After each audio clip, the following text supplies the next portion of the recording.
Muito bem, vamos agora contextualizar os parágrafos 1º e 2º do artigo 14. Vamos lá.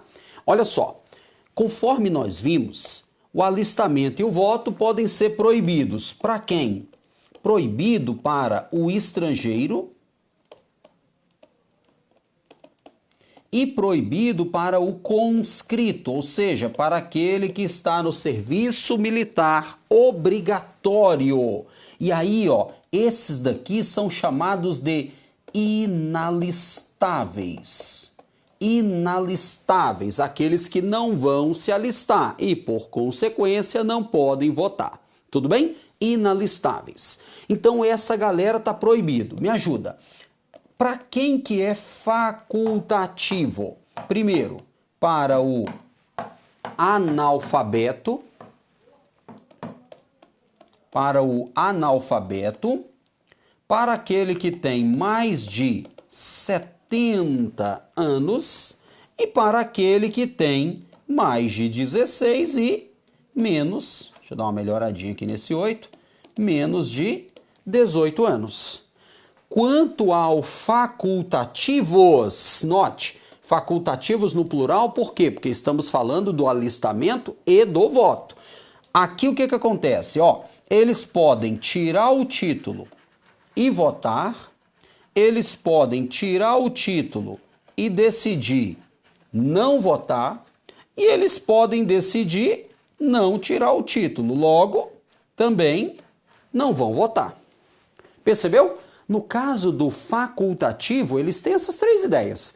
Podem tirar e votar, podem tirar título e não votar, ou podem decidir não tirar o título. E aí, nesses três casos, tá tudo certo, tudo facultativo. E aí eu termino com o obrigatório. Por quê? Olha só, embora, aqui um comentário importante, embora a literalidade diga assim, ó, obrigatório para quem tem mais de 18, beleza? Agora eu te pergunto, um analfabeto com 19 anos tem que votar? Um analfabeto com 19 anos tem que votar? Resposta, claro que não, porque se ele é analfabeto, é facultativo. Então, a doutrina tem trazido um comentário sistemático da seguinte forma, ó, quem é que é obrigatório? Quem não tiver no proibido nem no facultativo. Então, seria assim, ó, um brasileiro não conscrito, percebe? Não conscrito, que mais? Alfabetizado, porque se for analfabeto é facultativo, que mais? Alfabetizado, que tenha entre 18 a 70 anos. Percebeu? Porque menos de 18, facultativo, mais de 70, também facultativo. Agora, cuidado! Essa questão que eu fiz aqui é para que você veja como a doutrina tem interpretado sistematicamente. Mas caiu na prova a literalidade do 14, parágrafo 1º, responda, tá correto. Fechou? Tudo bem? Então, fechamos essa análise muito legal, bem tranquila, e vamos seguir. Antes de eu passar para o nosso próximo tópico, eu de novo ressalto. Se você tiver alguma dúvida, entra lá no fórum de dúvidas e pode me chamar, beleza? Você não está sozinho na caminhada, a gente está junto, beleza? Vamos lá. Agora, nós vamos tratar de condições de elegibilidade. Um ponto importante. Condição de elegibilidade, aqui nós vamos falar da chamada capacidade eleitoral passiva. Ó, a capacidade eleitoral, ela pode ser ativa ou passiva. Na capacidade ativa, eu posso participar ativamente, votando, apresentando um projeto de lei, participando de um referendo, de um plebiscito.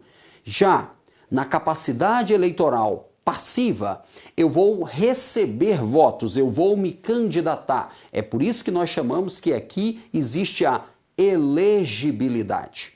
Entretanto, para eu me candidatar, eu preciso atender a algumas condições que a Constituição impõe. Essas condições serão reguladas na lei das eleições, na lei dos partidos políticos, enfim, na legislação eleitoral, que não é objeto aqui do nosso tema. Nós estamos analisando os direitos políticos na Constituição, então vamos aqui procurar, né, nos cingir a esses comentários para a gente não fugir do tema. As condições de elegibilidade, detalhe, não se confundem com as hipóteses de inelegibilidade. Lembra que nós fizemos no início aquele quadro geral, aquela visão, ó?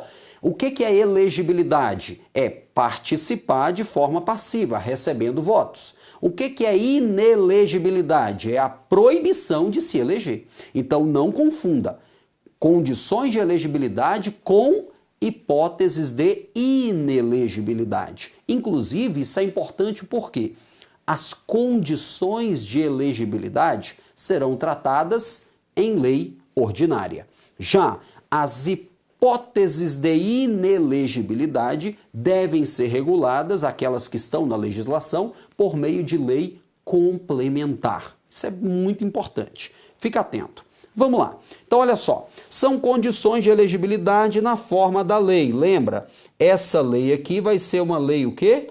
Ordinária. Não precisa de lei complementar. Por quê? Porque não é hipótese de inelegibilidade. Vamos lá. Primeiro, a nacionalidade brasileira.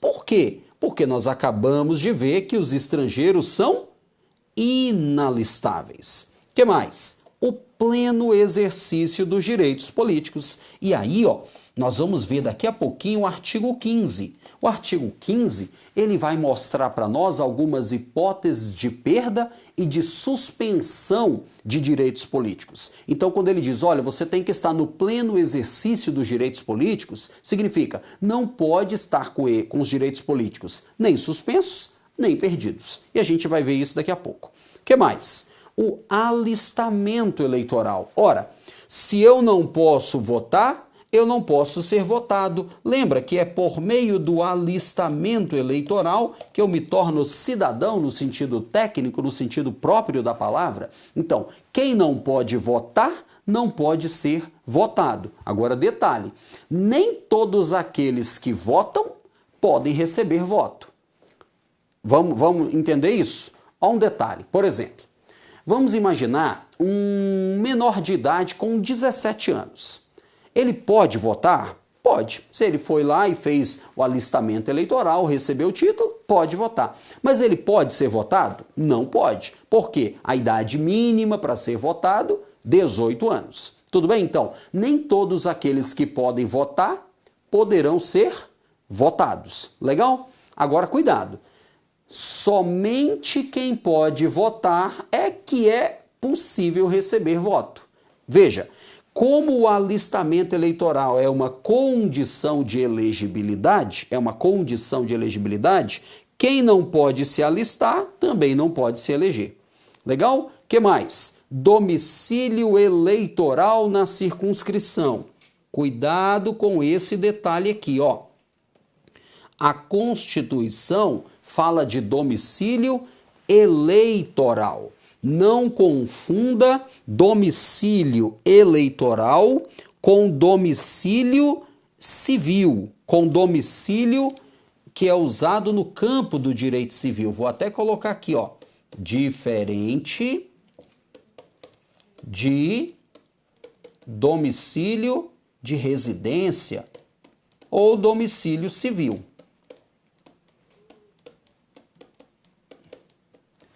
Olha só.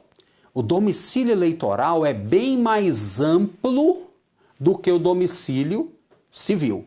Por quê? Eu posso demonstrar domicílio eleitoral por meio de vínculos políticos, sociais, familiares, afetivos. Você fala assim, Wellington, me dá um exemplo. Beleza, deixa eu te falar. O domicílio eleitoral é o local onde eu vou registrar meu título eleitoral e é o local onde eu, em tese, vou votar e também, em tese, poderei ser votado. Não significa, por exemplo, que para eu votar no município X, eu tenho que morar no município X. Para eu ser eleito no município X, eu tenho que morar naquele município. Não se exige isso. É perfeitamente possível o candidato morar no município A e se eleger para o município B, desde que lá no município B ele tenha o seu registro eleitoral, o seu título esteja registrado ali.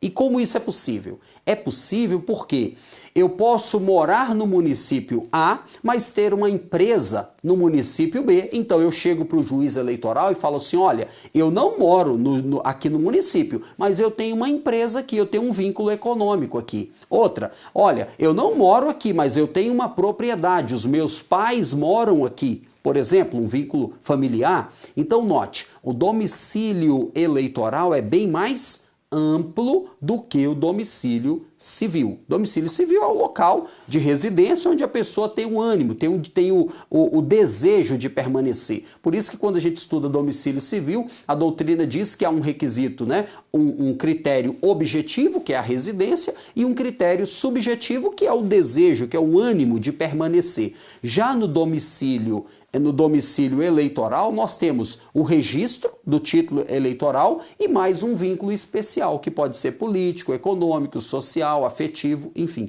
Domicílio eleitoral é bem mais amplo do que domicílio civil. Legal? Então, domicílio eleitoral, e aí a legislação vai dizer o período mínimo, normalmente de 1 ano, que a pessoa tem que ter ali. E temos também o requisito da filiação partidária. Aqui é importantíssimo. Ó. O Supremo tem entendido que, em especial nos casos de mandatos eletivos pelo sistema proporcional, por exemplo, deputados e vereadores, o Supremo tem entendido que o mandato pertence ao partido, né? Porque quando o cara vota, ele não vota diretamente no candidato. Embora ele coloque o voto no candidato, o voto vai para a legenda. E aí o partido, né, com aquela ideia de lista aberta, que é o sistema que nós adotamos, sistema proporcional de lista aberta para deputados e vereadores, né? Então, nesse sistema eleitoral, o Supremo e o TSE entendem, o mandato pertence ao partido. E veja que é condição de elegibilidade o cara se filiar ao partido político. Isso impede a chamada candidatura avulsa ou autônoma. O que é isso? Candidatura avulsa ou autônoma seria uma pessoa se lançar candidato sem estar registrado em partido político. A nossa Constituição não admite isso. É necessária a prévia filiação. E aí, a legislação eleitoral vai definir prazos mínimos de filiação. No caso, o prazo na legislação eleitoral é o prazo de 6 meses. Tudo bem? Então, filiação partidária. Eu vou até colocar aqui, ó. Vou até colocar aqui, ó, impede a candidatura avulsa. Beleza? Que é aquela que o cara se candidata sem estar registrado para o partido político. Agora, nós vamos tratar de um dos temas mais cobrados. Bem tranquilo, mas muito cobrado, que são as idades mínimas. As idades mínimas para concorrer a cargo eletivo. Olha só, a pessoa que pretende se eleger, além dessas condições básicas de que tratamos, ele tem que atender a uma condição etária, uma idade mínima. Então, se eu quero ser presidente, tem uma idade mínima. Se eu quero ser vereador, tem outra idade mínima. Se eu quero ser governador, outra idade. Vamos dar uma olhada?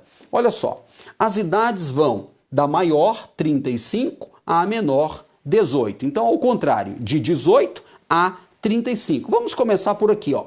18 anos para quem? Para quem pretende ser vereador. Note que o vereador está sozinho aqui. Não são para mandatos municipais, é somente para o vereador. É comum a banca examinadora colocar prefeito e vereador junto. Pensa bem. Prefeito não anda junto com o vereador, não anda. Se colocar no mesmo grupo, você coloca o prefeito, ele diz, saiu do grupo. Viu aquelas pessoas? Você coloca no grupo, aí, fulano saiu do grupo. É prefeito e vereador. Então, se na prova colocar, você já sabe, não participa do mesmo grupo. Vereador, 18 aninhos. Wellington, e prefeito? Bora aqui, ó. Prefeito e vice sobe para 21 anos. Quem? Deputados, federal, estadual ou distrital, prefeito, vice e o juiz de paz. Juiz de paz é aquele que celebra casamentos. Tem uma normativa constitucional lá no artigo 98, né? Ele não tem função jurisdicional, ele é eleito, né? Por isso que a Constituição está aqui como requisito de elegibilidade, coloca aqui como requisito de elegibilidade. Então, peraí, 21 anos, deputado, prefeito vice e juiz de paz. Wellington, e se for governador de estado e do DF e vice? Governador e vice, 30 anos. Beleza? E lá no topo temos 35 anos. Para quem? Presidente e vice e senador. Essas são as idades mínimas para poder concorrer. Uma questão que a gente pode destacar, e aí só a título para agregar o conhecimento, a regra é que a comprovação dessa idade dar-se-á no momento da posse. Beleza? Agora, a lei eleitoral vem e diz assim, ó, naqueles casos que exija 18 anos, aí vai ser no momento do pedido de registro, tá certo? Então, a regra é que essa comprovação, né, ela vai ser feita na data da posse, dessa idade mínima. Isso tá, eu vou até colocar aqui, ó, só para contextualizar, no artigo 11, parágrafo 2º, da Lei 9504 de 97. Beleza? Então, regra. Quando é que eu tenho que comprovar a idade mínima? Na data da posse. Entretanto, para os casos que exigem idade de 18 anos, é no registro. Então, em tese, eu teria isso para quem? Para o vereador. Legal? Então, ó, a provinha perguntou, quais são as idades mínimas? 35, 30, 21, 18. Vamos lá, 18, vereador. 21, prefeito, vice, deputado, juiz de paz, qualquer deputado federal, distrital, estadual, espacial, brincadeira, né? Não tem espacial, só brincadeira. Então, deputado federal, estadual, distrital, esses três. Que mais? 30 anos, governador de estado e do DF e vice. Fica atento, existe na Constituição a figura do governador de território. Governador de território não é eleito, por isso que o nome dele não entra aqui como idade mínima de 30 anos. Significa que um governador de território ele pode ter menos de 30 anos? Perfeitamente. E lá no topo, 35 para presidente, vice e senador. Fechou? Beleza? Marcamos e vamos seguir. Uma notinha jurisprudencial. O domicílio eleitoral na circunscrição e a afiliação partidária, constituindo condições de elegibilidade, revelam-se passíveis de válida disciplinação por meio de simples lei ordinária. Até aqui é aquilo que nós já destacamos. As condições de elegibilidade, nós vimos, são tratadas na forma da lei e é uma lei ordinária. Tudo bem? Os requisitos de elegibilidade, isso aqui merece um destaque, ó. Não se confundem no plano jurídico conceitual com as hipóteses de inelegibilidade, cuja definição, além das situações já previstas diretamente no próprio texto constitucional, só pode derivar de norma inscrita em lei complementar. Ó, questão de prova, fica atento. Não confunda, então, condições de elegibilidade, lei ordinária, hipóteses de inelegibilidade relativa, né? Aquelas que estão até fora da Constituição, têm que ser tratadas em lei complementar. Lembrando, quem que legisla sobre isso? Somente a União, competência privativa prevista no artigo 22, inciso 1º do texto constitucional. Beleza? Perfeito? Ó, mais uma decisão importante aqui do Supremo, ó. Inaplicabilidade da regra de perda do mandato por infidelidade partidária ao sistema eleitoral majoritário. Cuidado, isso aqui é muito importante. Lembra que a filiação partidária é uma condição de elegibilidade? E aí, a partir dela, disse que o mandato pertence ao partido nos casos de parlamentares eleitos pelo sistema proporcional, deputados e vereadores. Então, em tese, como o mandato pertence ao partido, se o cara é eleito né, um deputado ou um vereador, por exemplo, foi eleito, e depois ele chega lá e fala assim, eu quero mudar de partido, e troca de partido, ele perde o mandato por infidelidade partidária, porque o mandato pertence ao partido. E o Supremo, depois de uma certa divergência, pacificou o entendimento de que essa infidelidade partidária, né, que leva à perda do mandato se o cara trocar de partido, não se aplica às eleições pelo sistema majoritário. Por exemplo,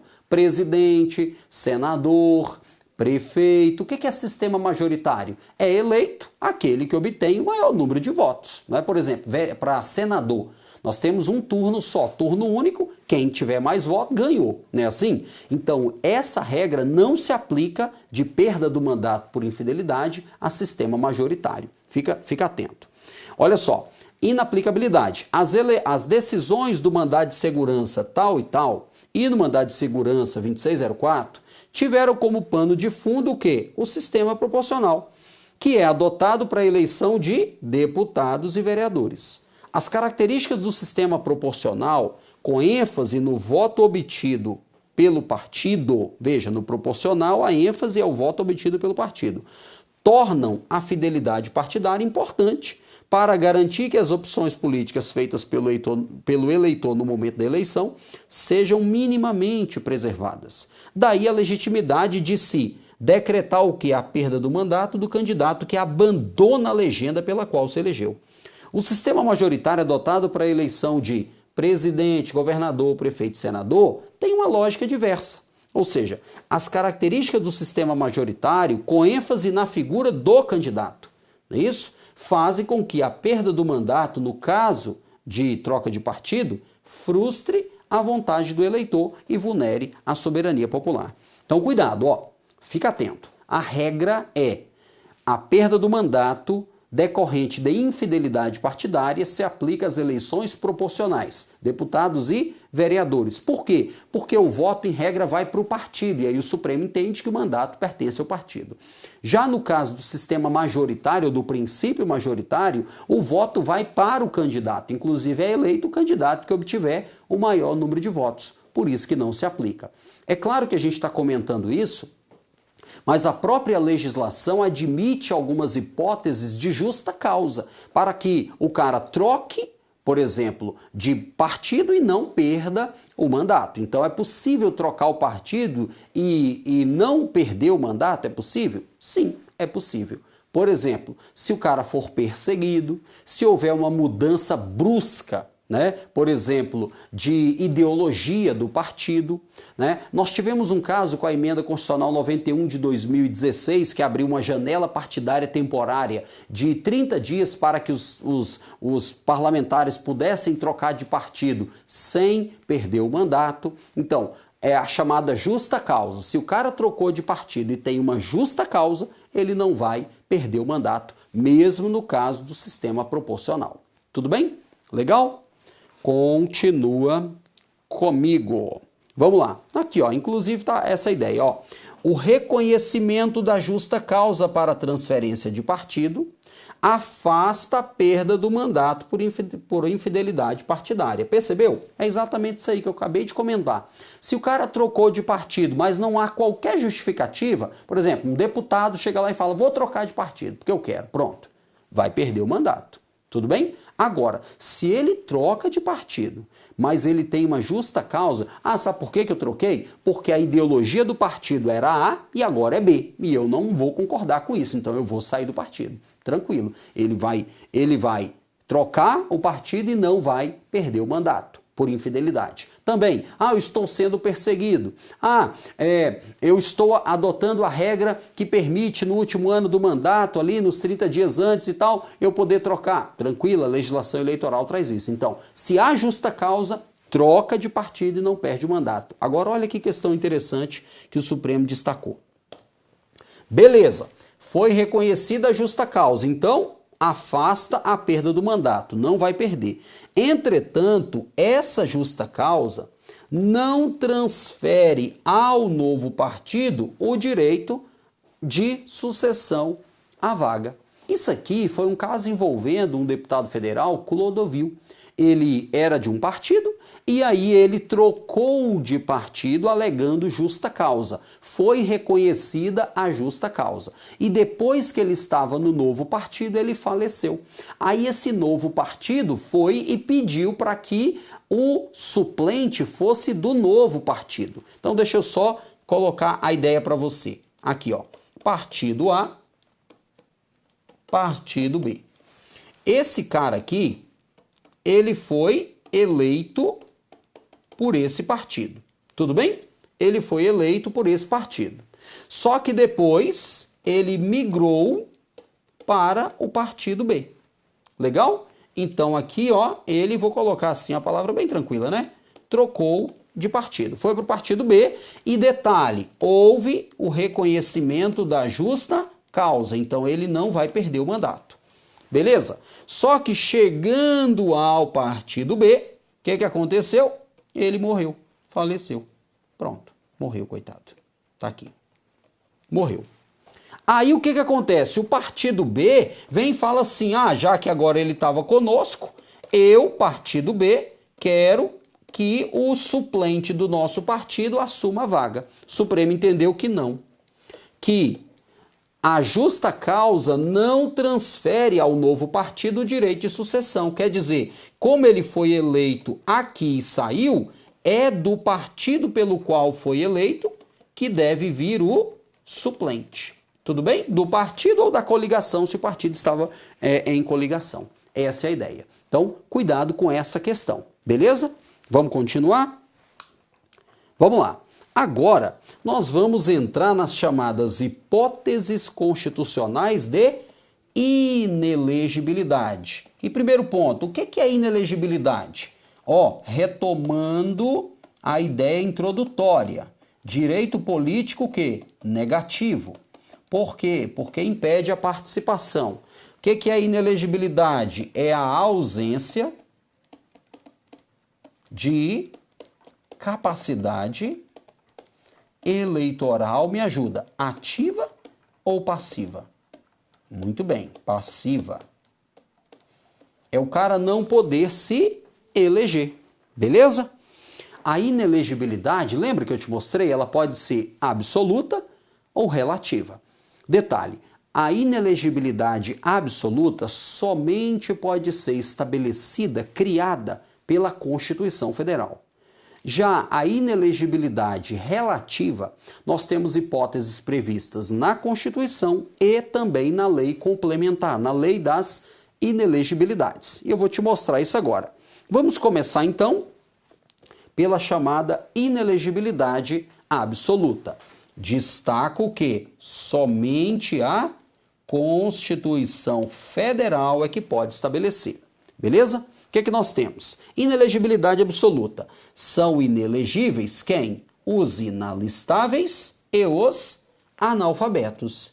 Esses são os inelegíveis absolutamente. Me ajuda. Quem são os inalistáveis? São os estrangeiros. Lembra que nós já vimos isso? Os estrangeiros e os conscritos. Não confunda, hein? Wellington, conscrito é qualquer militar? Não. Conscrito é aquele militar que está prestando um serviço militar obrigatório. Não é aquele militar que está desenvolvendo uma carreira ou foi engajado na atividade militar. Não é esse. O conscrito é o que está no serviço militar obrigatório. Tudo bem? Então, os inalistáveis e os analfabetos, essa galera aqui, formam exatamente o grupo da inelegibilidade absoluta. E aí eu comentei, olha, somente a Constituição que pode estabelecer. Significa que a lei não pode vir estabelecer novos casos de inelegibilidade absoluta. Não pode. Agora, é possível a lei estabelecer novos casos de inelegibilidade relativa? Aí sim, eu vou mostrar isso para você na nossa próxima aula. Um abraço, eu te espero.